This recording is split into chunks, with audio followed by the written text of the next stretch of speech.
প্রতিবাদ করতে পারি, এটা আমার কাছে অনেক। আর কোনো সাক্ষ্য এটা যদি না, সাক্ষ্য আপনি কিচ্ছু নেই। জি না, আমার রাজনীতির প্রতি আলাদা কোনো স্বার্থ নাই। আসলে যদি আমি একটা মানুষের পাশে গিয়ে দাঁড়াতে চাই, যদি ওনার প্রতিবাদ করতে চাই, স্কুল কলেজে মেয়েদের টেস্ট করে ডিস্টার্ব করে, হ্যাঁ, এগুলো যদি আমি মেনটেন করতে চাই তাহলে অবশ্যই আমার একটু ক্ষমতা দরকার।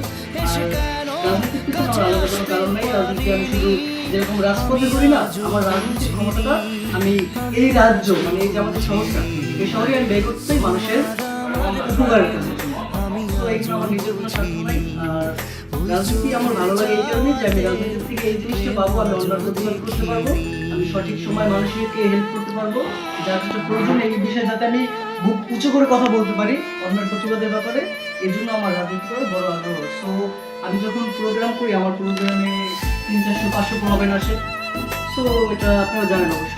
তো এই মানুষগুলো তো আমি টাকা দিয়ে আনতে পারি না, হয়তো এদেরকে ভালোবাসা দিছি বিধে তারা আজকে আমার ডাকে সাড়া দেয়, ঠিক আছে? সো এখানে ওরা আমার ডাকে সাড়া দেয় নিঃস্বার্থে, আর আমি ওদেরকে ভালোবাসি নিঃস্বার্থে। এজন্য আমি রাজনীতি করি, আর আমার রাজনীতির মূল বিষয় হচ্ছে এটা।